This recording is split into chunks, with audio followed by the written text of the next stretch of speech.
Welcome to Between the Reads, where we shine a spotlight on some of the most talented Black authors in the industry to discuss their works of fiction and the inspirations behind them. Each episode will dive into the rich and diverse world of literature, exploring everything from historical fiction to romance and speculative fiction to YA and beyond. Tune in as we celebrate the voices of Black authors and the power of storytelling. Are you ready, Boos and Bros? Then sit back, relax, and let's get to it.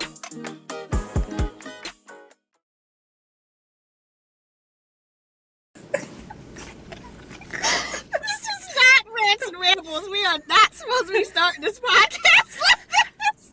I don't know why you think you're not going to start every episode with me laughing and cackling. We have yet to start an episode where both of us are straight-faced and prepared. I'm just throwing that out there. I mean, should I even read your intro at this point? I think you should. I'm here as an author this time. Thank you very much. Okay, I'll read it. C.M. Lockhart, That's me. also known as Chelsea, is a Black writer of fantasy because she loves creating worlds, exploring relationships, and writing stories about Black girls who aren't all that nice. She is the founder of Written in Melanin LLC, which encompasses the Melanin Chat, a weekly podcast, and a YouTube channel of the same name, and the Melanin Library, an online database of books written by Black authors. She is also a lover of video games and anime, so whenever she isn't reading and writing, or talking about reading and writing, she's watching anime, playing her Switch, and dreaming about the day her books get animated. Chelsea, Hi. welcome back to Between the Reads. Thank you. You know I love being on here. It makes me happy. And I love having you here, but for shit, we can't ever just start one episode without laughter. It's not me. I just be existing, y'all. She just be laughing in my face. Like, I show up and she's like, and I'm just like, I just appeared. I'm so sorry. Nah, she did it this time. She was like, do the voice. She was like, I'm trying to be cute. I'm trying to be cute. Because I'm cute. She just be tickling me, y'all. And shit just come out of left field. And I She complimented my wig, and I was just like, I'm just trying to be cute, you know? Okay. Linear thoughts. Linear thoughts. We're on the same track today. We are Dying Gods. Yes. The second book in the Wrath of the Gods series. Yes. Tell us briefly what it is all about. Okay. Being serious for like half a second, right? I only get to be this funny with Audra. Okay. Being serious. So, We Are Dying Gods is the sequel to the first book in the Wrath of the Gods series, which is We Are the Origin. And the series as a whole follows a group of assassins as they have to work together to save the gods in their realm from destruction. We Are the Origin was the beginning of this journey, and We Are Dying Gods is very much the continuation of it. I say this to everyone: if you have read We Are the Origin, great. If you have not read We Are the Origin, please do not pick up We Are Dying Gods. They are not episodic. It is very much a serial series, and you need to read the first one to understand what is happening in the second one. Otherwise, there are going to be a lot of things that just don't hit. You're going to be like, what is going on? We Are Dying Gods follows Brandy and Sarah, who are the two main characters, as they are trying to cope with the aftermath of the gods' decisions and what that means for them, their world, what they have to do next, as well as really figuring out the true depths of what's happening with the people who are threatening the realm. Because what? Yeah, there are a lot of twists and turns, so buckle up. Buckle up, Buttercup. Yeah. Because You just buckle up. That's all I can say. Because, the trick with my podcast, because I read the books and I want to come up with original questions, not canned questions that authors answer about every damn book. The trick to that is finding questions that intrigue people enough to want to read the book, but don't give any spoilers. Good luck with that. This is one of those books where it was like, well, shit, I can't ask the things I want to ask because I don't want to give nothing away. So I do have questions. Okay. The first one is very serious. Okay. I would say be serious. If the gods could pick a karaoke song to represent their newfound rebellion, what would it be and who would have the most embarrassing performance? I want y'all to know, if you're listening to this, there was absolutely no way for me to prepare for that question. Right!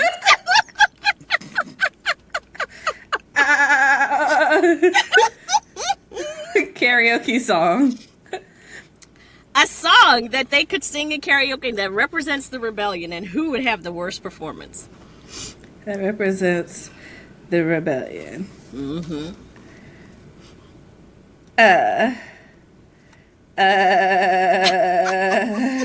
She sound like Woody Woodpecker doing that.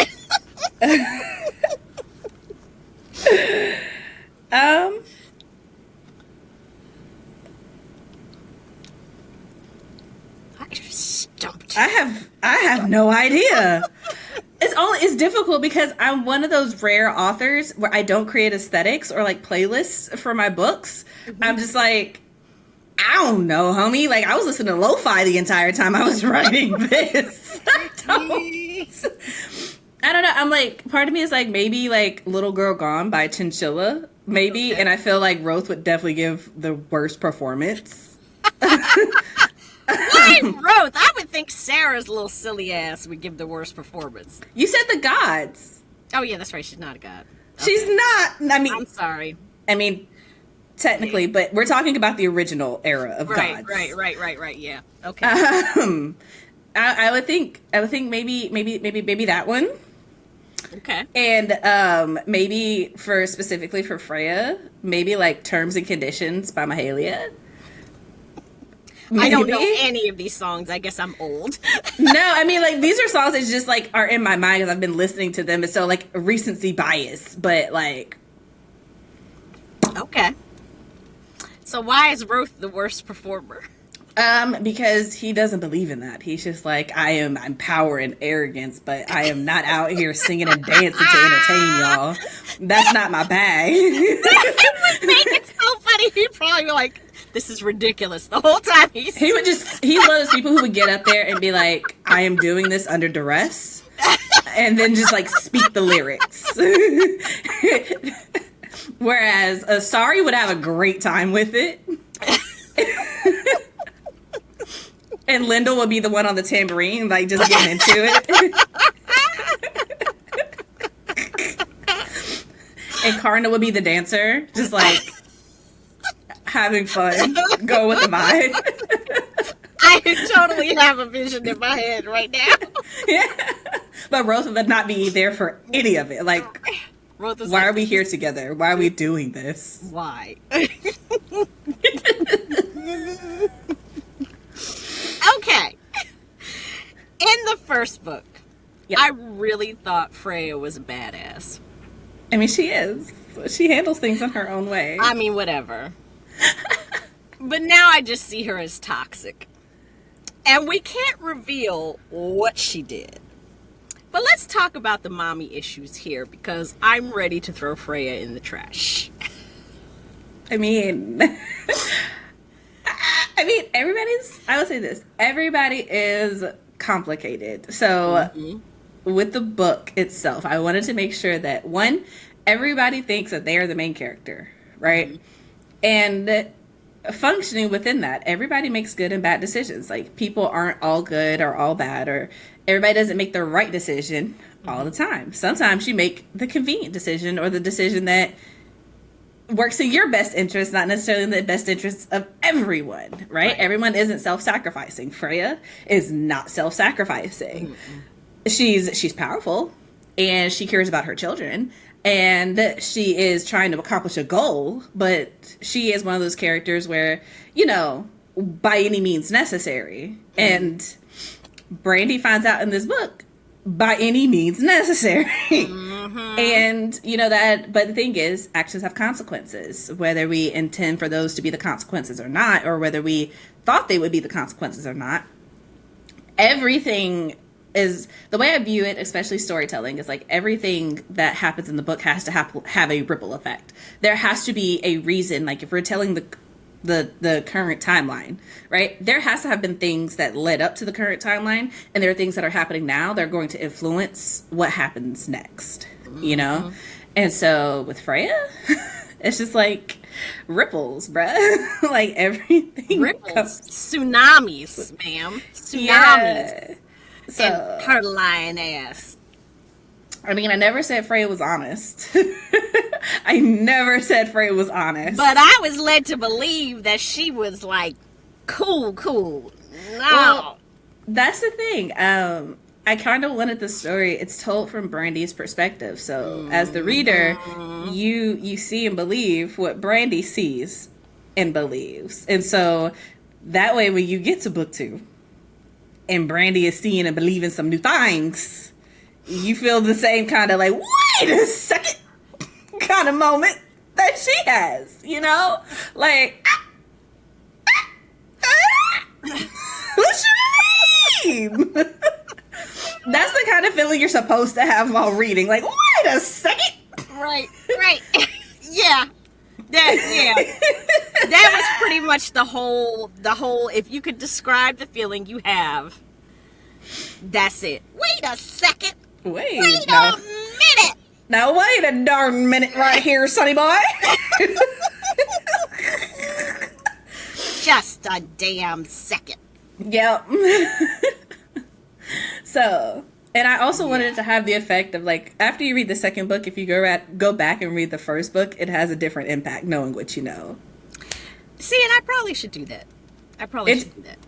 Yeah, it's the gift that keeps on giving. Like, you read the first time, you're like, oh man, and then you go back and read it again, and you're like, oh, okay, knowing what you know at the end of the first book, if you read the first book again, you're like, oh shit. And then if you read the second book and then you read the first book again, you're like, holy fuck, man. Yeah. So, I'm excited for the third book. Because, well, hell, Chelsea, what the hell are you doing? And we'll get to it. It's gonna be great. You just scream, Mike.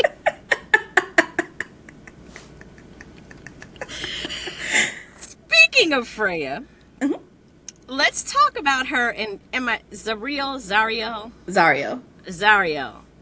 and give readers a little hint about their complexities of their relationship without revealing anything.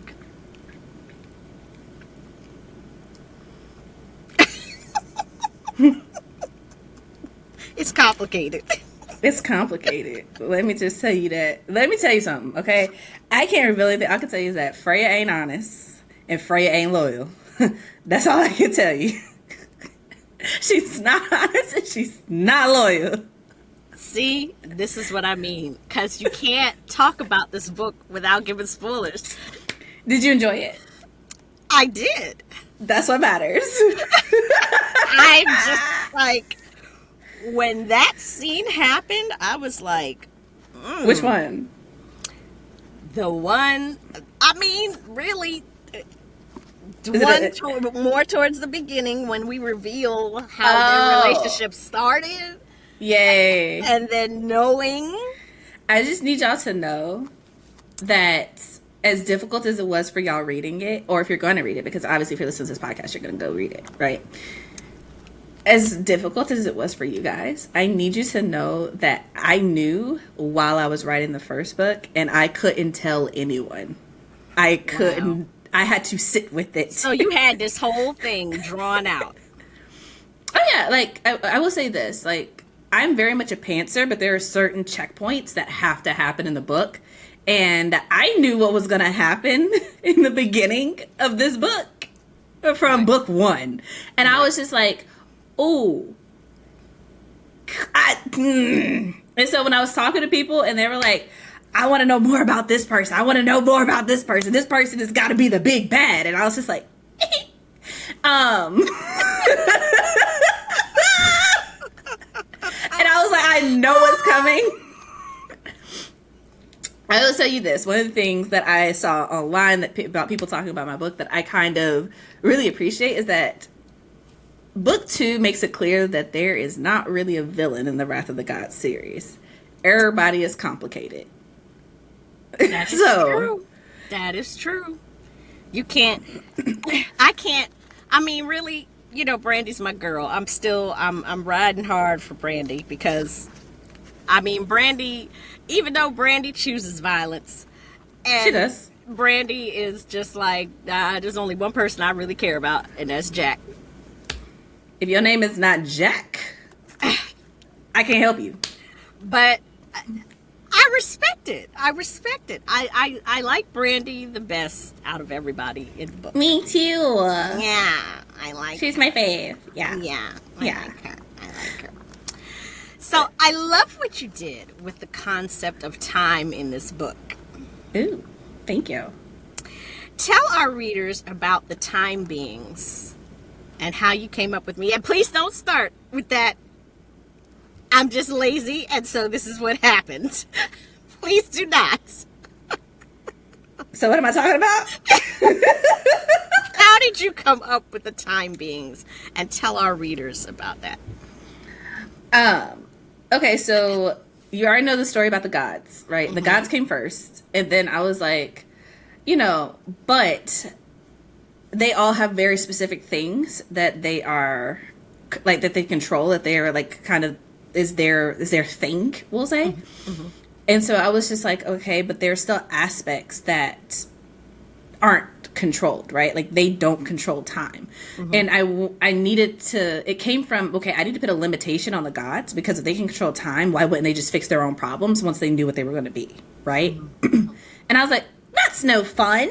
So I was just like, what if we also play with the idea of, okay, we have the gods, but I also really like the idea of, like, a multiverse, like, just it, like, the concept in general. So I was like, okay, what if their world, it's bigger than that? It's not just their world. I was like, what if that's where time comes from? Because everything comes from something, right? Right. So it's just like, okay, you have the gods, but then you have, it's a tiered system. Like, there's someone above the gods, and then there's someone even above that, right?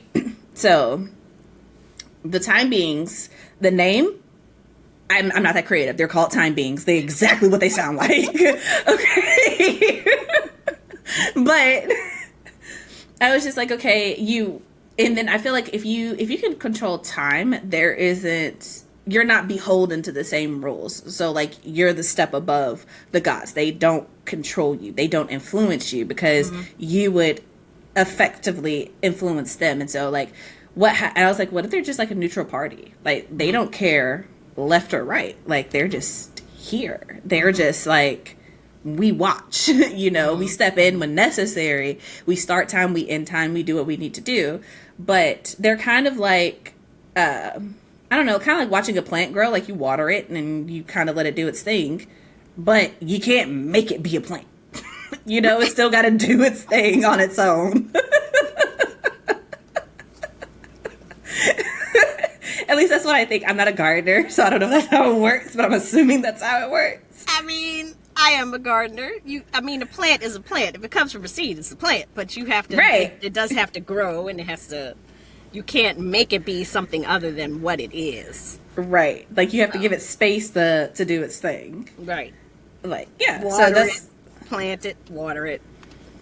Right. Take care of it. Yeah.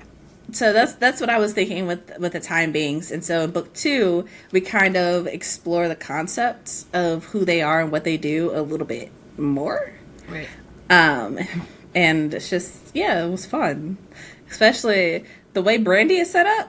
She learns a lot in this book. I'm not going to ruin it for you. But let me tell you, Brandy, my girl, she goes through it. And she does go through it. She does. Honestly, both her and Sarah kind of go through it in this book. I know. And I know.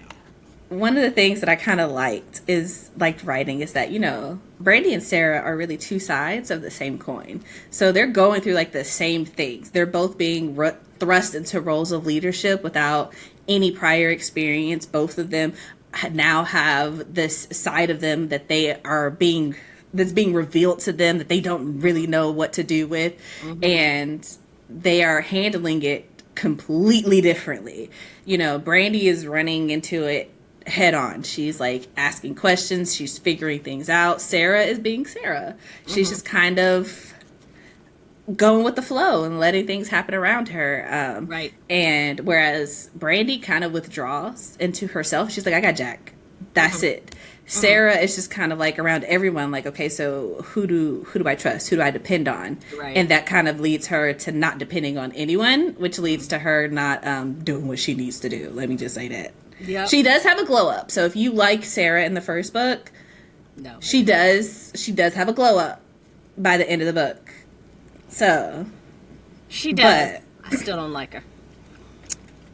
she's not meant to be liked. She's the epitome of that person who is constantly saying that they want to do better and all they ever do is talk about it. And it's frustrating. Yep. She's meant to be frustrating. Yeah. But everybody has a moment. Everybody has a moment where they get it. It clicks. Sarah has that moment. I did give that to her, but you know, sometimes somebody got to read you for filth to get your stuff together. Yep. Pretty much. Yeah. Pretty much. And Sarah does get read for filth pretty often in this book. Yeah. And I enjoy it every time it happens. You know, it's so funny because whenever I talk to someone, I can always tell whose child they would be by how they interact with Sarah. How they feel about Sarah. I can always tell. Whose child would I be? Oh, Rose, for sure. Absolutely, no question. You're a Rothian, 100%. 100%. I can't with Sarah. You know, she's all vomity at the beginning of the book. Like, bitch, everybody out here fighting and you over here throwing up. What? Go sit down somewhere. You're not. She did. I'm just saying. Everybody out here fighting, losing their lives, and trying to stay alive, and she over here throwing up. Yep. Yeah. Yeah. Anyway. Anywho. So I love the scene between Brandy and Najee. Am I saying that right? Yes, her name is Najee. Okay. Where Brandy confronts her about why Najee thinks that she should lead the rebellion. And Najee tells Brandy that she has never been a tool for the queendom. And she helps Brandy understand how truly feared she is by the queendom, and that helps Brandy put things into some real perspective. What were you feeling when you wrote that scene? Okay, Aja, I'm gonna ask, can we make this a spoiler interview and just direct people to the interview we did with We Are the Origin? Because I feel like we need to talk about some things. I really feel like we need to talk about some things. Okay, we can make it a spoiler one. You have been warned from this point forward. Spoilers. And I'm going to say this is because I literally cannot talk about book 2 without spoiling it for you if you haven't read it yet. Like, there's just too much that happens. I think somebody was like, you can read chapter 1, and that's not a spoiler. Everything from chapter 2 to chapter 22 is a spoiler.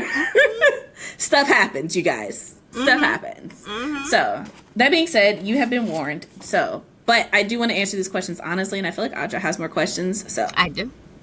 That being said, spoiler interview here on forward. So, the conversation with Najee, there are 2 conversations with Najee, and I loved writing both of them. Can we talk about both of them? Sure. Okay.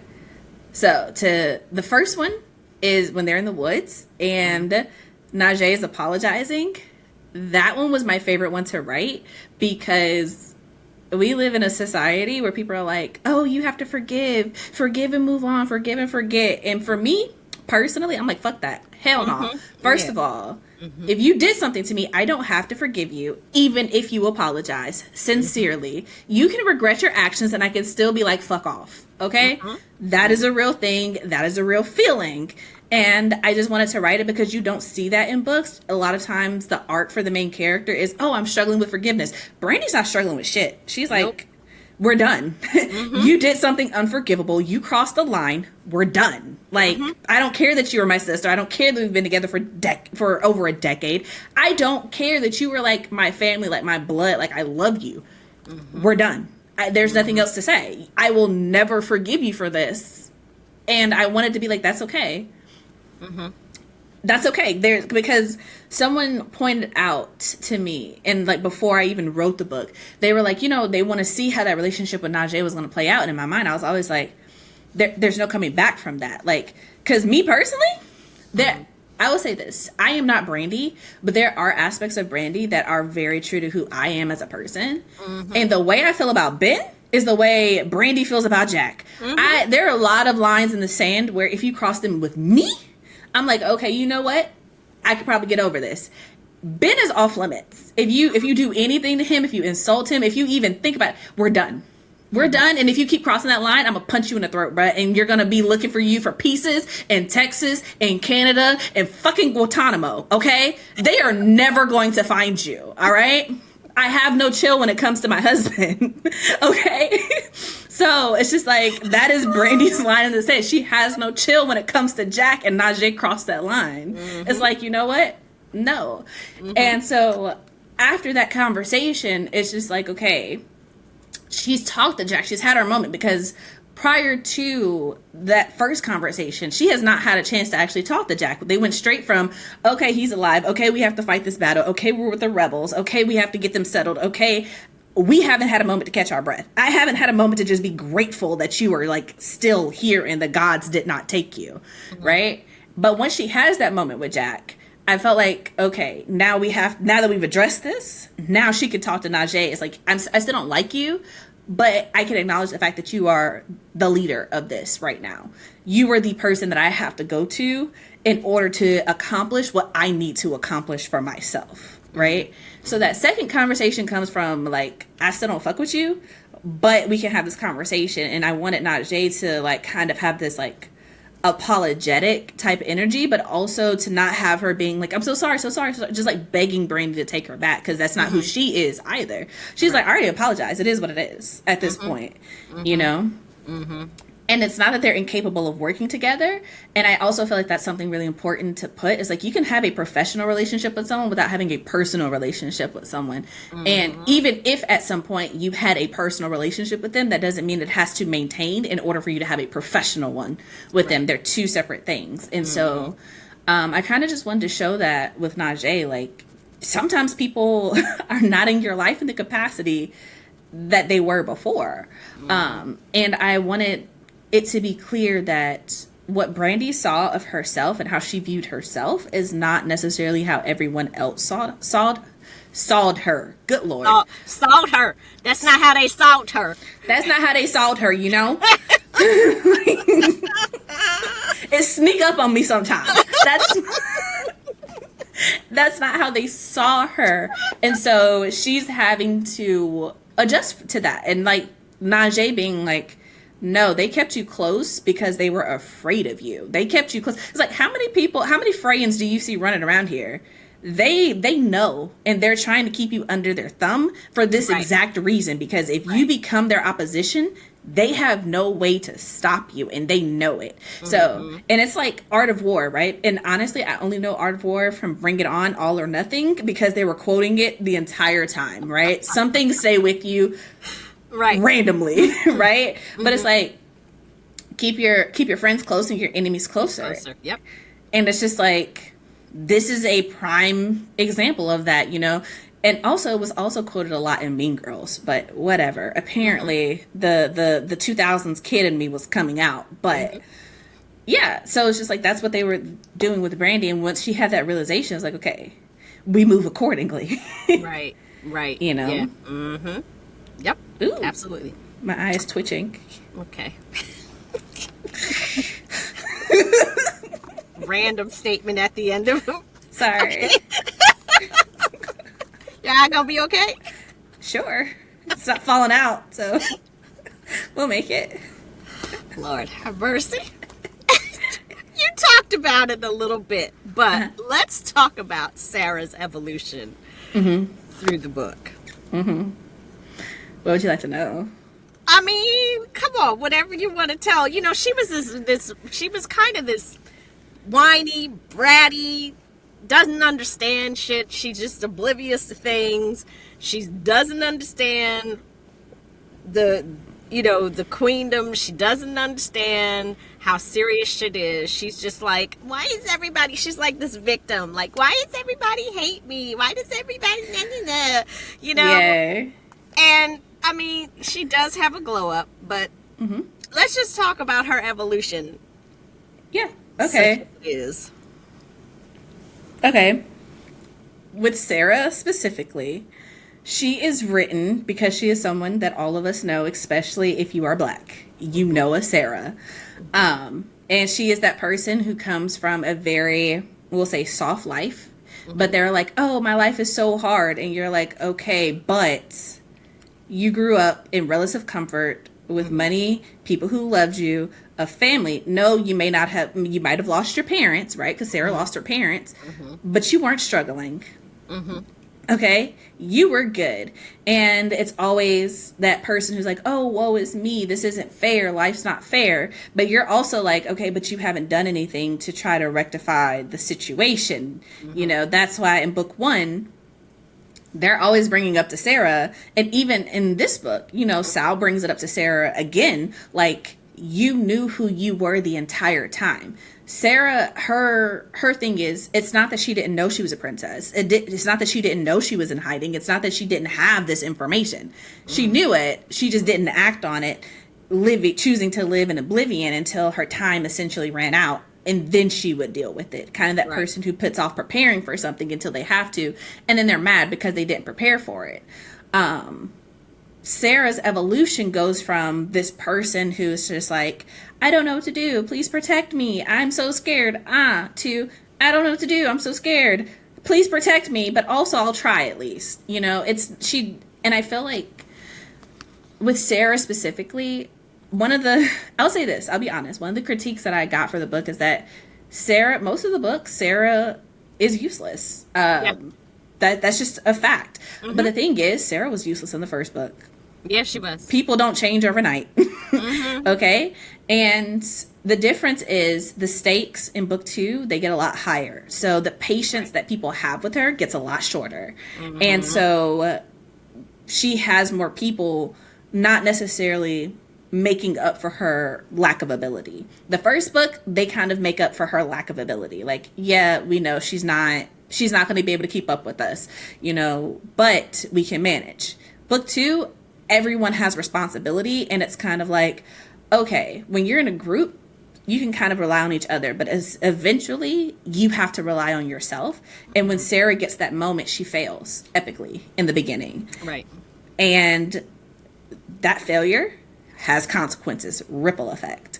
And it follows her, and there's a moment where she realizes that, one, she is not one of them. Like, she's kind of always known this, but she realizes, I am not one of them. And two, it becomes clear that she has to earn their respect. Like, they put up with her because they have to, but they don't put up with her because they like her. And that kind of becomes clear for her, so that when she's, like I said, Brandy, Sarah, two sides, same coin. Brandy's out here dealing with things, and she's being thrust into positions of leadership, and she's being thrust with all the problems of the gods, and she's having all of this put on her. And she's rising to the occasion to the best of her ability. Sarah is being thrust into positions of power. She's being thrust with lots of information, with new power. And she's also having to rise to the occasion. The only difference is she's not. She's still relying on other people and their strength. And they're like, this is something that only you can do. None of us are you. And so for most of the book, Brandy and Sarah, they're not together. And right. Sarah is kind of dealing with things. And it's not until she gets a moment, which I kind of love that for both Brandy and Sarah, it's the same character who kind of triggers their, okay, we got to do something about it. And that's Pine. And Pine shows up, and I love Pine. Pine's over here teasing Sarah, like, what's so special about you? Like, Right. and she kind of has this moment where she's like, first of all, you and me, we're not the same, okay? And Sarah's like, what you mean? Brandy tells you what to do. She's like, yeah. Brandy does not tell me what to do. Brandy asks me to do something. And that is a huge difference, bruh. I can say no. Difference. And between that and kind of Pine showing up and showing Sarah what she could be, that kind of triggers her. Oh, let me do better. Let me be better, you know? And so she has her moment, and writing both of their arcs was really fun in this book, but especially Sarah's, because Sarah has this moment where people keep reading her for filth. They have been this entire time, but she actually starts to hear them. And then she has this moment of like, okay, I'm gonna do better, but then she doesn't. She backslides. Right. And I also feel like that's important to show, because it's like, you can have the most well-meaning intentions and then fall back into old habits. That's part of the journey. Yep. You know? Absolutely. Yep. Except for Brandy, because she's great. She doesn't backslide. Yeah, Brandy is who Brandy is. Brandy has always been like, I'm going to handle it. Now, whether we handle it left or handle it right doesn't matter. We going to get it handled. We going to get it handled. And whatever your energy is, that's how we going to handle it. Whatever you bring is what I'm going to bring. What I'm going to bring. How I'm we match your energy, bro. Are we being classy or are we being ratchet? I can go both ways. Right? We can go high or we can go low. Go low. It don't matter. Make sure you prepare to take a trip to hell if we're going low, because Brandy's sending you to the gods, and that's all there is to it. That's what it is. That's what it is. That's what it is. But on that note, can we talk about Mara? Because I love me some Mara. Mara was like, I ain't pledging loyalty to shit unless I have a reason. I love Mara. Fun fact. Mara is that girl. Fun fact. Mara was going to, in a very, very, very, very, very early version of the book that will never see the light of day. Mara was a sacrificial character. She was going to be like a throwaway character that was just supposed to be like terrified of Brandy. But then as I reworked the book, I was like, I like her character too much to just throw her away. And as I was working on the story for this one, first of all, I knew for a long time that she was going to not be a character. So if you go back and read book one, Mara is mentioned several times in book one. She doesn't show up, but she's mentioned several times, right? And so in book two, you find out why she's mentioned, right? But I just wanted it to be like, you know, Brandy's great, but she has to have someone who can challenge her, because the thing that I didn't want is to create this group of elite assassins. And like, yes, Brandy's at the top of the hierarchy, but there's more than one way to be dangerous. There's more than one way to do things, and it's not always about violence. Sometimes it's subtle, sometimes it's social, sometimes it's financial, sometimes it's the quiet ways. There are quiet ways to destroy someone's life. And if you don't know what I'm talking about, watch Mean Girls, because she quietly destroys Regina's life. And it's just like, it's never violent. It's literally if you've been to high school, quiet ways to destroy people's lives. It's never violence, you know? And I was like, Brandy is not that person. She's not subtle like that.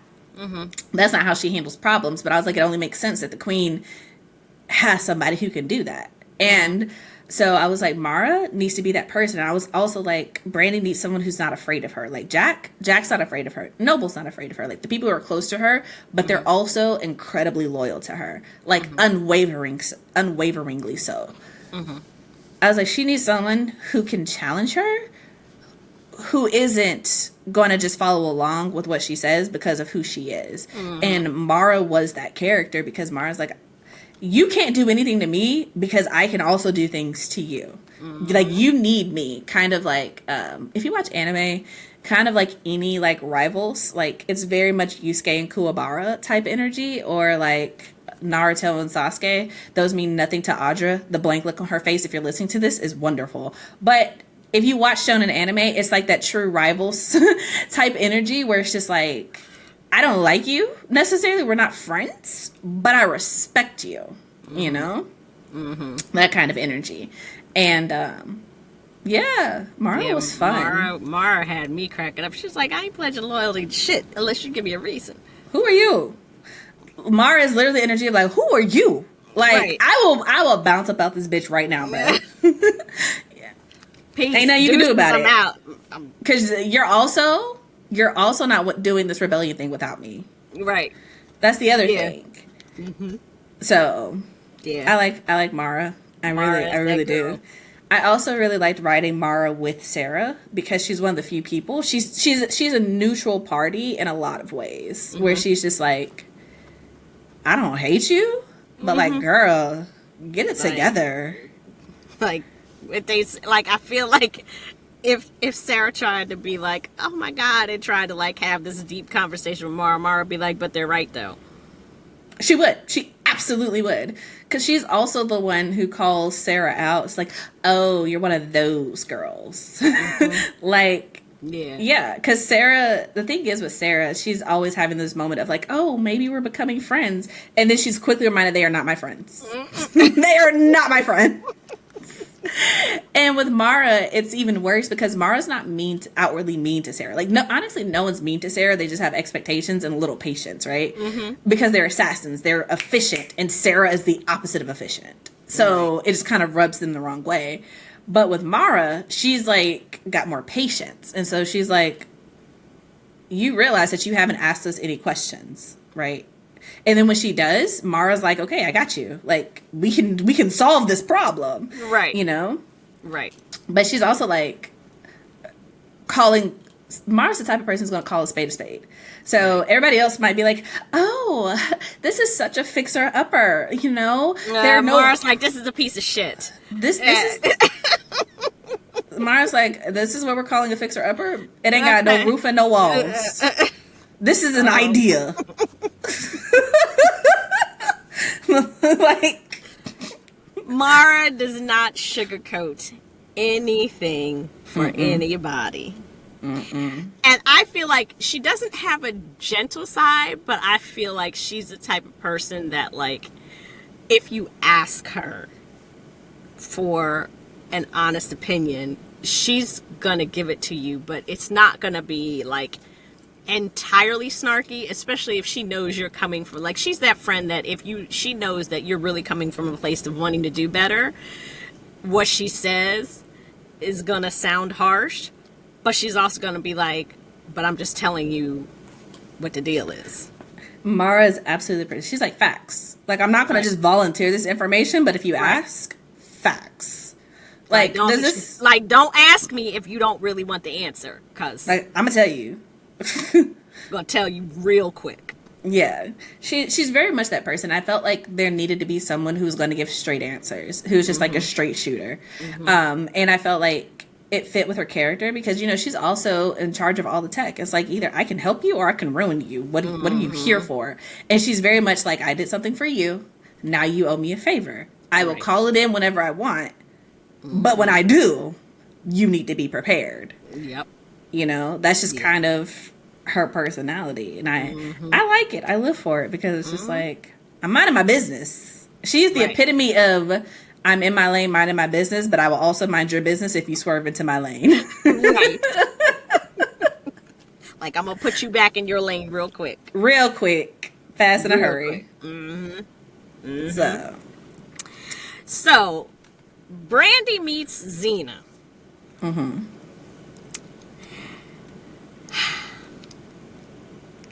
Xena blows Brandy's world apart. Yep. With their conversation. Yep. And she makes Brandy face the battle that's brewing inside of herself. Let's talk about that. That was interesting.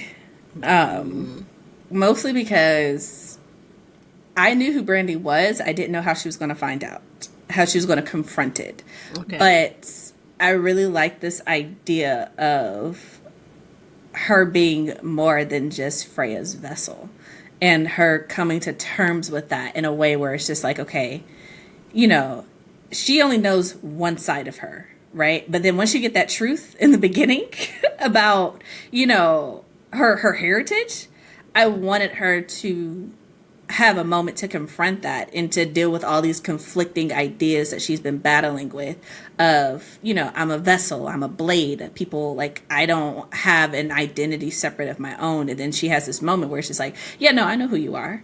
And you are a lot more than what Freya or anyone else is leading you to believe. And this is yours. Like, this is for you. Like, don't let them gaslight you into believing that you're something less. Right. And I kind of wanted this moment of like, once she accepts it, all of the things that have kind of been like raging up inside of her, like literally causing her pain, kind of just eases, because it's just like, oh, okay. And then she has this conversation. Spoiler, major spoiler. Mute this. Okay? If you We haven't read already the book. said we spoiled it. But this is a major spoiler, like biggest spoiler in the book. Okay? Okay, y'all have been warned. Let's give people a few seconds. If you don't want a major spoiler about We Are Dying Gods, I'm going to need you to stop this podcast right now. Right now. Okay? Like, right now. Okay, 3, 2, 1, go. All right. So when she has the conversation with Zariel and she's finding out his relationship to her and they're talking about it and she's asking him all these questions or whatever, it's just kind of like, that's what all of this was for. So that it's like, yeah, you've got Freya who's doing some real shady shit, right? But then you also have this other parent who is like, I was thinking about you the whole time. Like, and the idea of like what you asked me earlier in the non-spoilery part of this with the time beings, it's like, he knew. And that's kind of the thing that I kind of want to play with is like, even if you know something's going to happen, doesn't mean that you can prevent it from happening or even that you want to prevent it from happening. Right. Because Zariel, for all of his good traits, because, you know, in this book, he definitely looks like the good parent. He was like, I knew about you and I cared about you and I set all this up because I knew that Freya wasn't going to do any of this and she wasn't going to be honest with you. And so I made sure that she wasn't able to go through with her plan, but also I still set the plan in motion because I wanted what I wanted for myself. Right. And it's just like, I feel like sometimes, and this is a kind of a weird thought because I'm not a parent, but I also feel like conversations on the internet kind of circle around this idea that parents are not people, that parents don't make mistakes, that parents, once you become a parent, you just become this super omniscient, self-sacrificing, never want anything for yourself type of being. And I'm like, okay, but you're still a people. You're still a people. You were a people before you were a parent. Right. And then you're still a people when you become a parent. It becomes a part of your identity, not your entire personhood. Right. And so I kind of want to touch on that as well. As Zariel was like, yeah, he cares about Brandy. He's willing to do pretty much anything for Brandy. He's willing to compromise his entire plan that's been in place for centuries in order to help her. But at the same time, he's like, but don't get anything twisted. Like, this plan is still going to happen. Like, it's still like you can get with it or get left, but right. You have an option, you know? And to the point where he's like, you know, I'm willing to compromise it because I know the thing that you care about most. I'm willing to give you that if you help me. Right. And I also want to show like that just because some parents are, I'll say, quieter in your life doesn't mean that they don't know you, that they're not paying attention. They can still know you and know you incredibly well, even if they're not the most prominent person in your life compared to your other parent. Because let's be real, we all have a parent that we talk to more so than the other. You know, generally speaking, for girls, they tend to talk to their mom more. For boys, they tend to talk to their dad most. That's just, at least that's how it is in my family, right? My brother calls my dad like 5 times a day. I don't do that with my mom, but you know, he calls like 5 times a day. And I call my mom all the time. Like, if I need to talk to my parents, plural, I call my mom. And it's just, that's what it is. So I kind of also wanted to play on the fact that even though Zariel didn't necessarily talk to his daughter a whole lot, he still knows her, you know? And, yeah. And Xena is just kind of the instrument for that, because I also wanted the book 3. I can't speak on Xena too much because book 3. But there's a reason. Be a doozy, I'm sure. Yeah, I'll tell you what the title for it is after we get off the record. Ooh. Yeah. Okay. All right. But So yeah, I told you Xena scares me. So why does she scare you? I don't like to know that. I don't know, man. She just came kind of out of nowhere for me, and she scares me. I'm just like, I mean, Pine is the one who found her and brought her in and was like, "Hey, you're gonna want to meet her."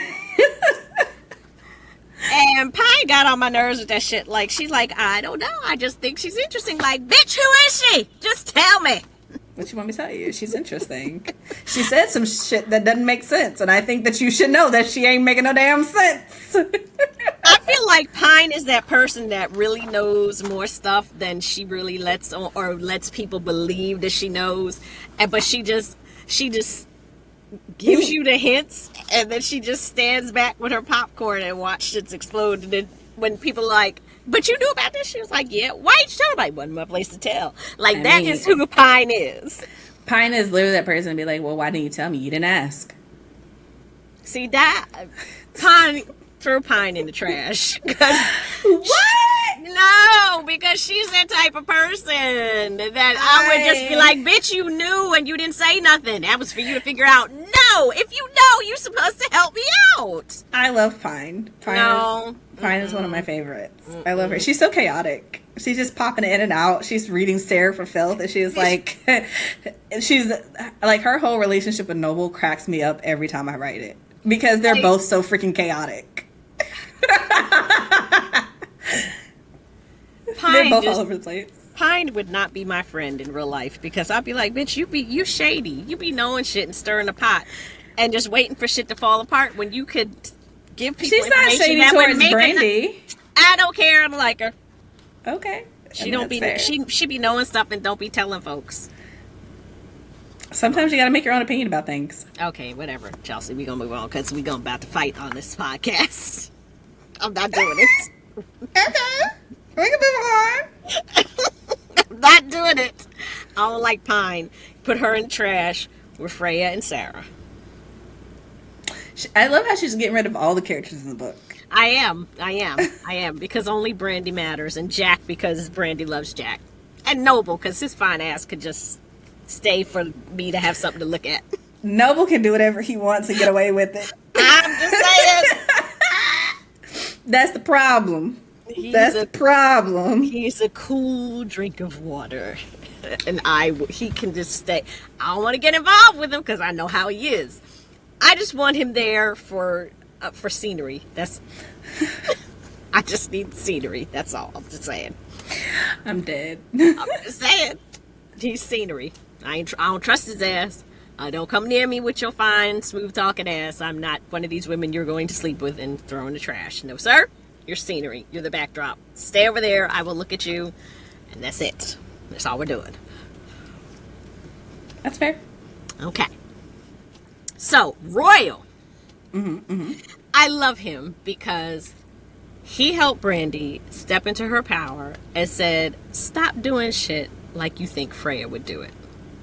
Yep. Now, let's unpack that because there's a deeper message there about stepping into who you are and being authentic in that and not worrying about how that looks to somebody else or how somebody else would do it. I mean, I will say this.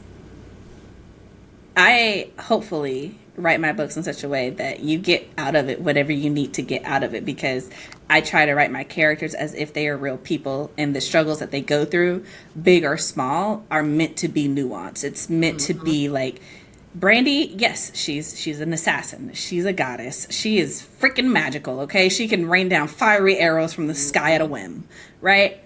But she also has to deal with, an older sister who is like messing things up. She also has to deal with a lot of responsibility that she didn't ask for. She also has to deal with, constantly being compared to someone who she's like, I'm nothing like them. I am just a part of them. I'm a small fraction of what they are like. I don't know why people keep telling me this, She still has to deal with regular people problems in the sense of she's still a person and she still has to people, right?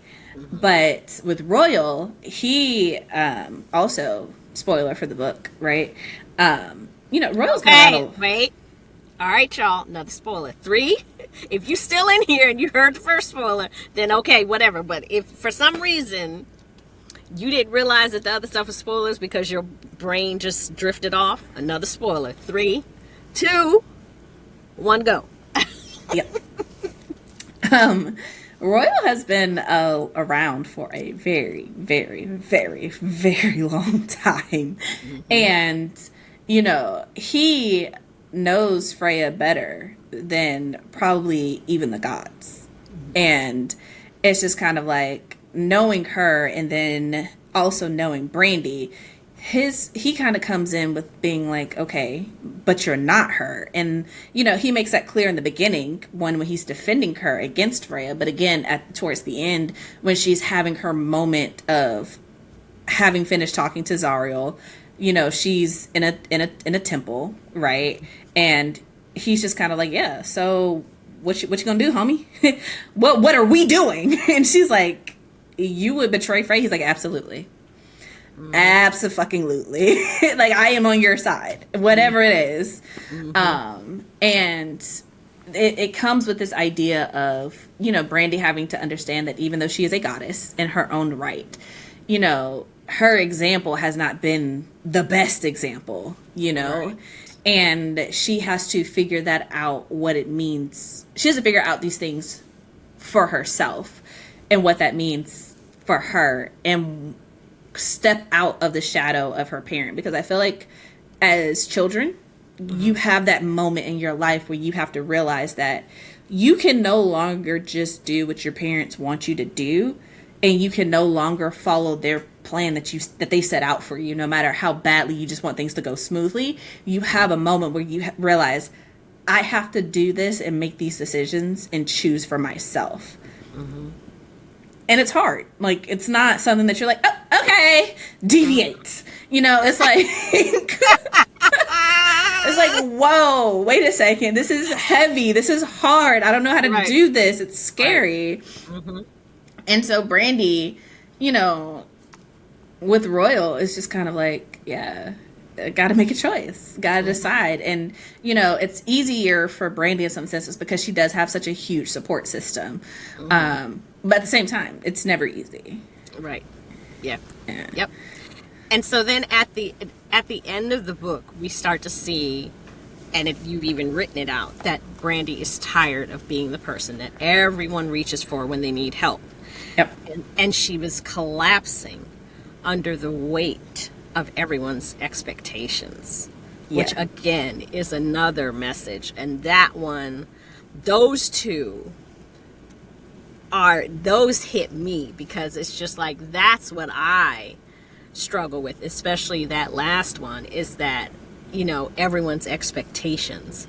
So when I don't do something the way that someone else feels it should be done, I feel it's like the emotion is intense because I'm so invested in what somebody thinks of me. That's a hard one. So let's talk about that. Okay.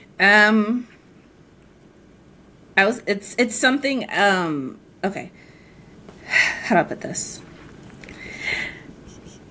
If you've been on the internet and you grew up in the 2000s specifically, you have seen on the internet people talk about this thing called gifted child syndrome, where it's growing up, you were the gifted child. You were so smart. You got things really quickly. You were like mature, or you figured things out on your own, and you could talk proper from a very young age. You had a big vocabulary. You're showered with all of this praise, and then you hit 18 and you're an adult, and it just disappears.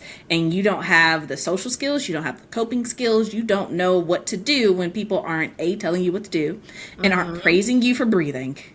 It's hard. It's hard. But the thing that comes with it is, like, it's not just praise, it's expectation. It's, if you're reading on a 5th or 6th grade level in the 3rd grade, now the expectation is you keep reading harder books. You keep becoming this person. If you get straight A's all throughout the 4th grade, the expectation becomes you're going to get straight A's all throughout the 5th grade. And now there is no room for error.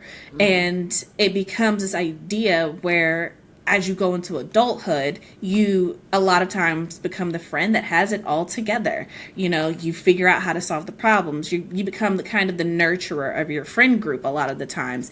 And when somebody needs something, you're the person to tap it on the shoulder.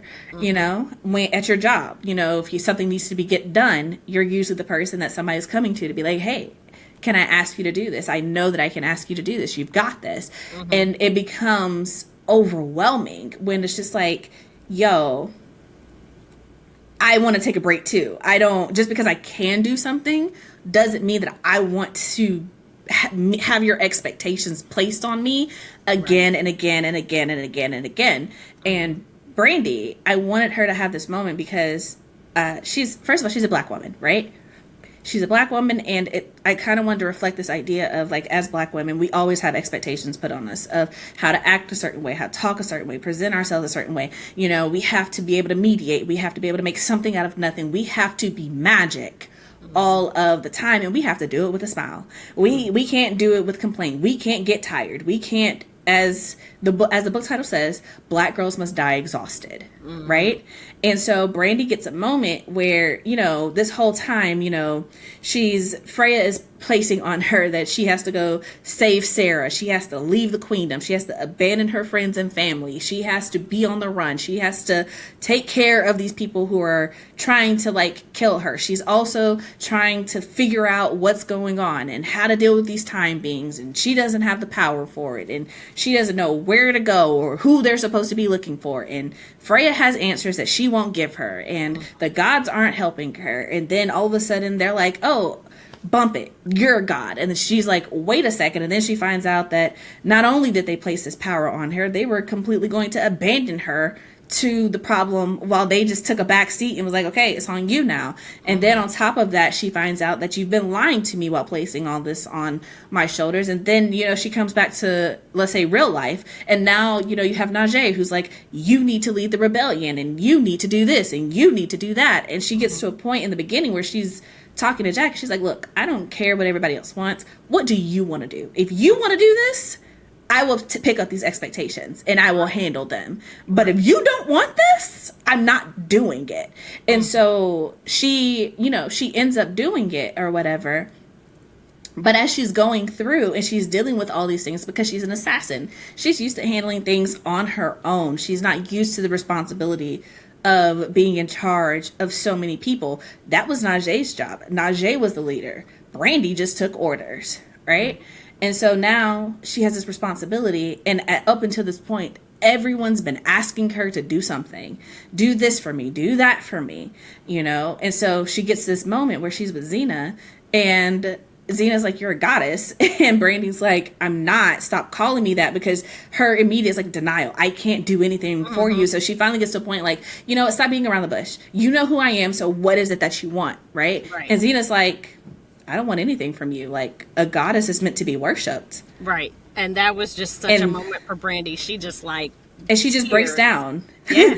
And I also wanted to write it in because Brandy is strong. She's strong. She keeps it together when she needs to keep it together. But I wanted to write specifically into this book. There are several moments where Brandy is just like, she collapses because she's like, I can't do this. You know, she has that moment with Jack where she's a mess, like a complete, absolute mess. And the thing is, her and Sarah, two sides, same coin. She's also crying and screaming and throwing up and like just not together at all. The difference is, one, she's alone, and two, Jack is there to help pick up the pieces, and he's soft with her. She doesn't have to be this person who has it all together with him. And her having a safe space to be like that is important. I wanted to show, again, even as a Black woman who has it all together, who can be strong, you can still be soft. You can still have moments of weakness. You can still break. You can still be like, I don't want to be magic. I just want to exist. And with Xena, it comes from someone she isn't expecting. And that's why she's like, you are the first person to tell me this? And that kind of sets off a whole other ripple effect, because that's so later on when, again, Brandy is expected to be the leader and she's not inherently a leader. You know, she's like, okay, this is what we're going to do.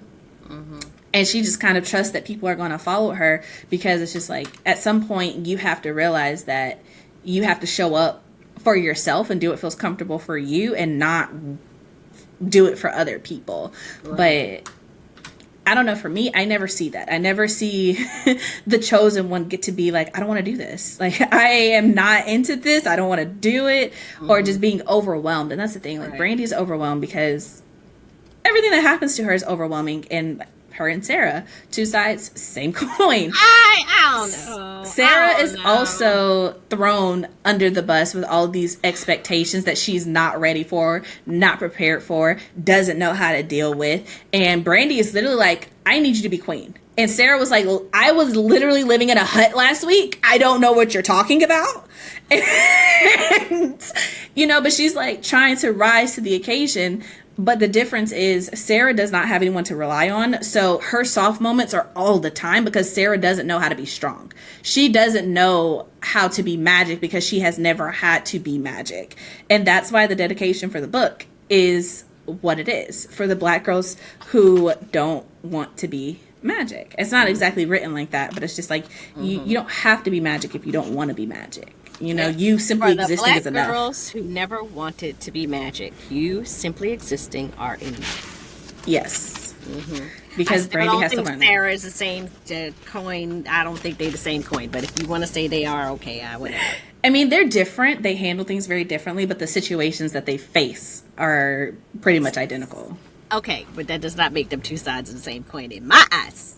Because Brandy is doing the damn thing all the time. And the fact that she finally has a moment of weakness after holding the entire world on her shoulders. And that moment of weakness is caused by the fact that she has been, everything that she is has been exposed. And she's realizing that people are actually scared of her because of who she is. That's totally different from Sarah's whiny ass not doing shit ever. And playing a victim. It's literally the opposite. Sarah's weak all the time until she has a moment of strength, because she realized that people are terrified of her because of who she is. Weak. Sarah's still weak to me. I mean, Brandy's strong all the time. Sarah's weak all the time. The difference is when Brandy has a moment of weakness, it's celebrated, and when Sarah has a moment of strength, it's celebrated. Two sides, same coin. Nah. I mean, be mad about it all you want. It's just it's the difference of how Black women have to navigate the world versus how white women navigate the world. Okay. That's just the truth. That's just the truth. Sarah gets a lot of passes because it's always amazing to me how much grace people are willing to extend to Sarah versus what they're willing to extend to Brandy. And I'm like, this is amazing, you guys. I don't extend nothing to Sarah. I mean, Rothians do not extend Sarah grace. I will say that. But so I guess you're accurate in saying I'm a Rothian, because the book is really a litmus test for a lot of things. I can tell a lot about you if you've read the book. But who's your favorite character? I can tell you right now who you belong to. I can tell everything that I need to know about you right now. I mean, so you know, we really need to have this develop into like a personality test. You are going to take the We Are Dying Gods series test. You must read both books, and then you go answer these questions. You can read the first book and answer some questions, and I can tell you a lot. Hell, you can read the first 5 chapters of the first book, and I can tell you a lot. Okay, so now Chelsea is a psychologist. Now she has written an entire ass series so far, and can tell. I'm gonna tell y'all. Be careful. I'm not a psychologist, but I am a good judge of character. All right. Be careful who you tell Chelsea is your favorite character, because she gonna be judging you. I know a lot of things about a lot of people. I'll tell you that. I'm scared to even ask what where I fall on that spectrum, since I like Brandy and I can't stand Sarah, and I like Mara. I told you, you're Rothian. We don't have no beef, Audra. We ain't got no beef. Let me tell you. Like, I like Sarah as a character, simply from an author standpoint of like writing her. Right? But as a reader, if this book wasn't mine, baby, me and Sarah would have to fight. Sarah needs to go in the trash, honey. And Sarah would have to fight. And it's interesting seeing how other people react to the book. I really enjoy it, honestly, as an author, because I'm just like, so many people get different things out of it, and I'm like, yeah, I'm glad, because I also had someone say that they had to call their therapist to talk about their mother issues after they read the book. I can see that. Because Freya does some shit here under the guise of protecting her children, but that's why if you got the book box, there's a quote, an exclusive quote inside of it that I'm gonna have to turn around and read because I don't remember, because I wrote a lot of them. Okay, and it says, there is nothing more beautiful or more heartbreaking than knowing the unconditional love of a mother. Mm-hmm. So, perspective. Perspective. Yep. Yeah. So give us a teaser of what we can expect in the final book of the series. Just like a teaser. I will say this. It is the final book. Mm-hmm. So things are getting wrapped up. Oh boy. Let me say that. I can't tell you too much because like the first book, I just like, I can't. I can't. It's just there will be a lot happening, but you know, if you made it to the end of We Are Dying Gods, then you'll know that the bid is underway for the throne. Mm-hmm. You'll know that Brandy has made a deal with a couple of people that have to play out. There are not a lot of mention of the gods in the second book. Like you have Freya, but there's Roth, Asari, Lindell, Karna. They are not in this book. Mm-hmm. So if that's what you're looking for, sorry. If you made this far, hopefully you already know that. Mm-hmm. Third book, we have some reckonings. Mm-hmm. I will say that. That's all I can say though. Okay. And I love Brandy. I love Brandy so much. In this are we keeping the green theme in the third? Yeah, of course. Because it has to match, right? It has to match. Did you take the jacket off? I did. Let me show y'all. For people that are like, okay, so this is like with the jacket on, right? Mm-hmm. So, and for y'all that are listening, go to the YouTube channel and watch. So this is with the jacket off. And I love it. Because hardcover books, usually when you take the jacket off, they usually just have something on the spine, and it's like it's like a rough feeling kind of cover, and there's nothing on it. This is smooth, and look at that artwork. Look at that. Yeah. Look at that. Look at that. Look at that. Yeah. I love a naked hardback, so yeah. So Chelsea put her foot in this, y'all, and it amazing work. I'm telling y'all. Yeah. So, anything you're currently working on? She asked me that like she don't know. I'm so dead. Okay, so if you're listening, I will say this: you're getting another book from me before you get the third book of the trilogy. However, I'm still ambitiously planning for the trilogy to come out in 2024, the end of the trilogy to come out in 2024. That's my ambition. Do you need a date? No, hell no. Keep that shit to yourself. Sorry, visceral reaction. That's because she had this book. When she was writing it, she said, I need a date. And I said, what about my birthday? And she picked it because it I didn't say I need a date. She a whole lie. I said I did not have a date. And she was like, well, can it come out on my birthday? I was trying to avoid the question very elegantly. And she going to come in with solutions to a problem I didn't want solutions to. I don't see the difference between what she said and how I said it. I see it. I synced it. And I'm telling you, it's not the same. It's not the same. It's the same. We got to the end of the book. We got the book. The book is great. It was my birthday gift. It's all good. It's all good. And now you got Ben like, so when you gonna release a book on my birthday? I mean, and his birthday is in August like mine, so I mean, it's it is fair that you do his. Hell no. Mine. See, the thing is, Y'all not gonna be out here demanding things of me. I'm just okay? making a gentle suggestion. I don't want your suggestions, your requests, your nudges, none of that. I mean, but Ben is your No. main. He's Hell your no. everything. Absolutely not. Never again, Lord. Never again. I don't want it. Keep it rebuked in the name of Jesus. No. I'm sorry, Ben. I tried. I tried. Yeah, I don't know how stressful that is. Wasn't even a whole year. I wrote this book from idea to finished product in less than a year. Never again, Lord. Never again. Okay. That's because Chelsea's a time being.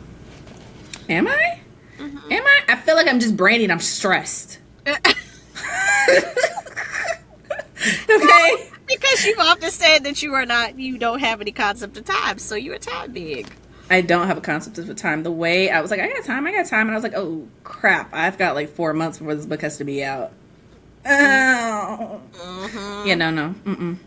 I've learned my lesson. I did the thing. I've proven that I can do the thing. That doesn't mean that because I can, I have to do the thing all the time. No, ma'am. But you asked me a question. Let me answer it. What did I ask you?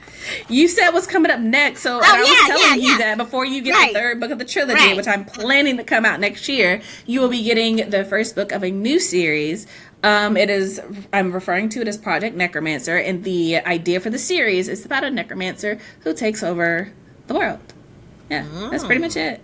The setting right now I'm planning to be is a magical HBCU, because she's an HBCU girly at Geek Pride, and it's gonna be fun. It's gonna be black. It's gonna be magical. It's gonna be black girls who aren't all that nice. I mean, that's what you come to me for books for.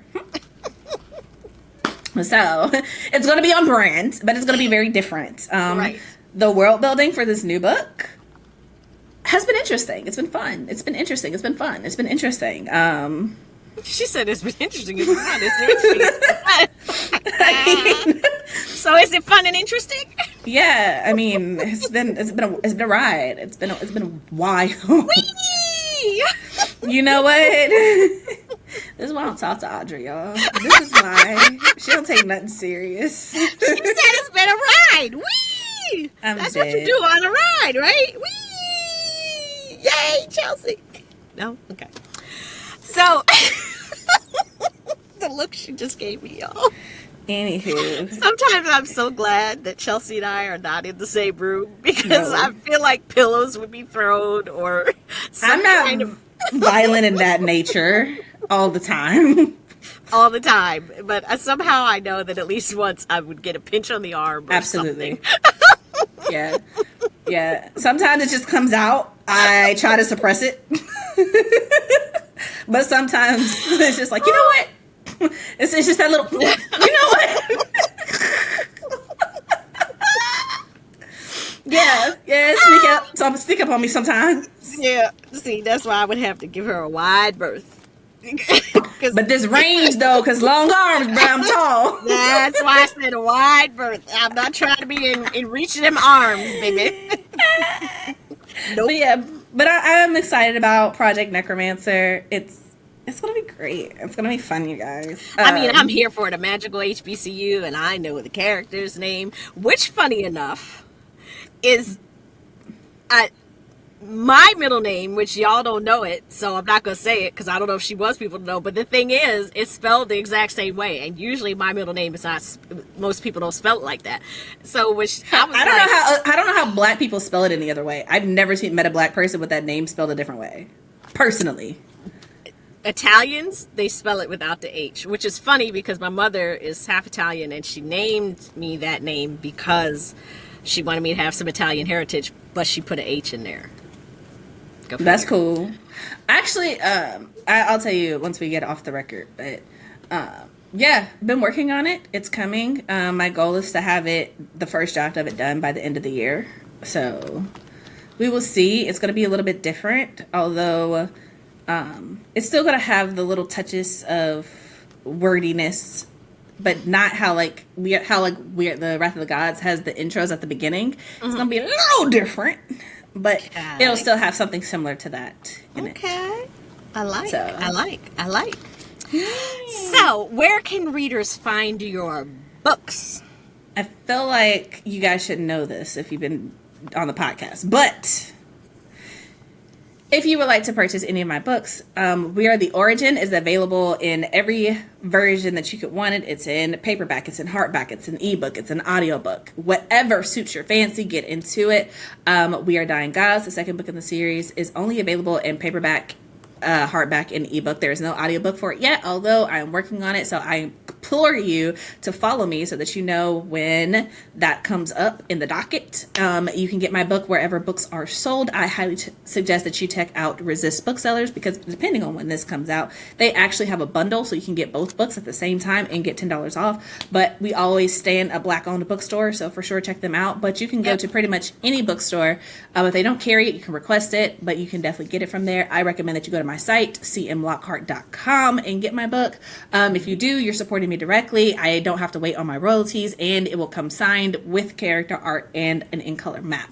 So I do still have a couple boxes, the pre-order boxes left. I am going to be selling them until I run out. So if you want one, it comes with a hardback copy of the book. It also comes with all of the pre-order artwork. So that is a sticker, 2 exclusive images, and a bookmark. And it also comes with a scented candles that smells like a shader from the book. And it is black and green and gorgeous. And it also comes with the box itself, which is a collector's item with an exclusive quote from the book. And of course, it will be signed and numbered. I am almost up to 100 copies of the book sold. So if you want one of the first 100 copies, I suggest that you get on that.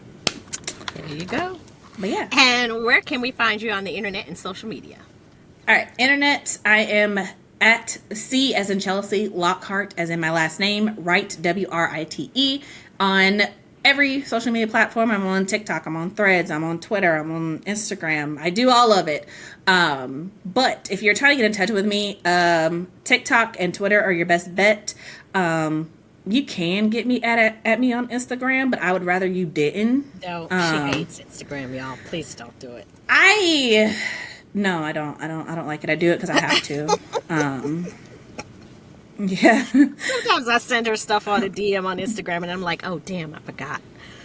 Yeah, I'm on Blue Sky now too at the same handle. So yeah, I'm on all the socials except Snapchat. Blue Sky. See, she don't even know, y'all. Blue Sky is the Twitter alternative that you need an invite code to be a part of. Oh, well. Yeah. How fancy. I acquired a code, so I'm over there. Oh, okay. Well, some of us. I mean, I have exist. Codes. I'm not actually there. I don't even know what it is, and I don't have a code. You don't need it. Not right now. I mean, no one's over there. Like, why go to a party where there's no people? I mean, you were there. I exist. I signed in on the checklist and then I bounced. Homie, I treated it like class, okay? When the professor didn't show up, I went in and signed the roll. And then just said, all right, I'm out. Peace. See you next time. Maybe.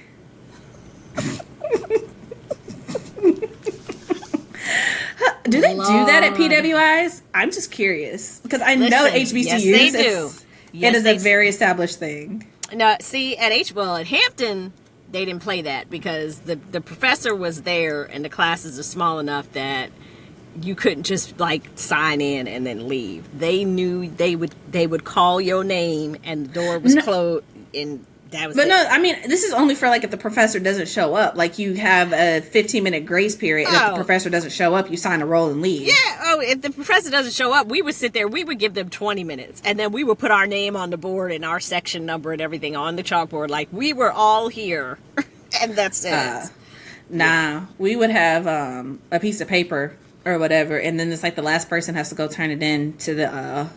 turn into the office. We didn't do that because at Hampton we was just like, you don't show up, we giving you 15. We gave them 20 minutes just to be safe. After that, but A&T, let that clock hit 10 minutes. Ain't nobody here. Hey, who got paper? Start passing this around. Look, professor show up 14 minutes. Damn. All right, we finna go. You short. PWIs, listen, when I was a graduate student at Illinois State, I was an academic advisor to them undergrads.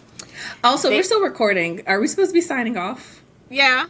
Okay. Well, we're just talking. But fine. You see how she read my show? I looked at the time and I was like, oh, we're at an hour and a half. Whatever. That audio. Wait. And we just talking and we're going to continue talking. So I was just like, maybe you asked me where to find me on the internet and where to buy my books. Social media. And then you went on to the PWI thing. Okay, so anyway, well, thank you for sharing your time and talents with us today, Chelsea. You're welcome. And y'all know how I do at the end of every show. I leave you with a quote. And today's quote comes from Pearl Cleage, playwright, essayist, novelist, poet, and political activist. And she says, loneliness is black coffee and late night television. Solitude is herb tea and soft music. Solitude, quality solitude, is an assertion of self-worth because only in the stillness can we hear the truth of our own unique voices. Until next time, y'all, you know what to do. Grab a book and read, and I am out. Thank you for lending me your ear today. If you've enjoyed this independent podcast, you can help me continue to shine the light on Black authors and their stories by becoming a patron at patreon.com/betweenthereads, or by giving a one-time gift at www.ko-fi.com/betweenthereadspodcast. That's ko-fi.com/betweenthereadspodcast. Tune in next time for another great episode.